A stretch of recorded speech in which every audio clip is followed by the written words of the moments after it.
কোথাডারাম স্বামী মন্দির, যা সাধারণত কোথানন্দরাম মন্দির নামে পরিচিত, এটি একটি ঐতিহাসিক মন্দির যা ভারতবর্ষের তামিলনাড়ুর তিরুভারুর জেলার ভান্ডুরে অবস্থিত।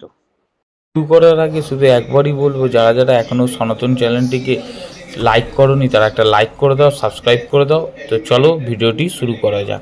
আজকের এই মন্দিরটি সম্বন্ধে আপনাদের জানাবো, কি রয়েছে এই মন্দিরের ঐতিহাসিক রহস্য, কি কাহিনী বা রয়েছে, সেগুলি চলুন জানা যাক। এই মন্দিরটি ভগবান রামের উদ্দেশ্যেই বানানো এবং বৈষ্ণব ঐতিহ্যের 108টি অভিমান ক্ষেত্রের মধ্যে একটি হিসাবে বিবেচিত।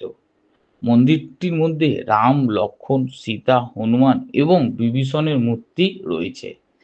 এই সেই মন্দির যে স্থানে রাবণের ভাই বিভীষণ রামের কাছে আশ্রয় চেয়েছিলেন।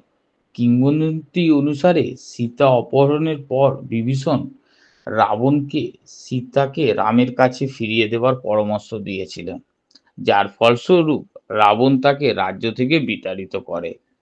এরপর বিভীষণ রামের শরণাপন্ন হন এবং রাম তাকে আশ্রয় দেয়।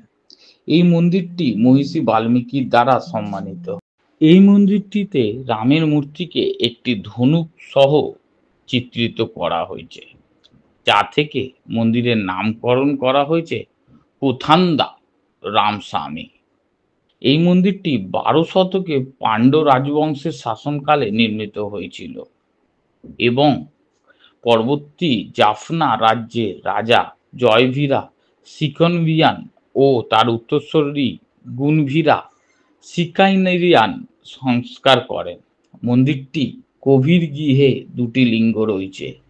একটি ঐতিহ্য অনুসারে রাম বালি থেকে তৈরি করেছিলেন এবং এটি রামলিঙ্গ নামে পরিচিত। অন্যটিতে হনুমান কৈলাস পর্বত থেকে এনেছিলেন এবং এটি বিশ্বলিঙ্গ নামে পরিচিত। মন্দিরটি ঐতিহাসিক স্থানগুলির মধ্যে একটি, যা পর্যটকদের আকর্ষণ করে। এই মন্দিরটি কেবল একটি উপাসনালয় নয়, এটি রামায়ণ এবং হিন্দু ধর্মের ইতিহাসের একটি গুরুত্বপূর্ণ অংশ। আপনারা কিন্তু কমেন্টে জয় শ্রীরাম লিখতে ভুলবেন না। দেখা হবে আবার অন্য এক ভিডিওতে।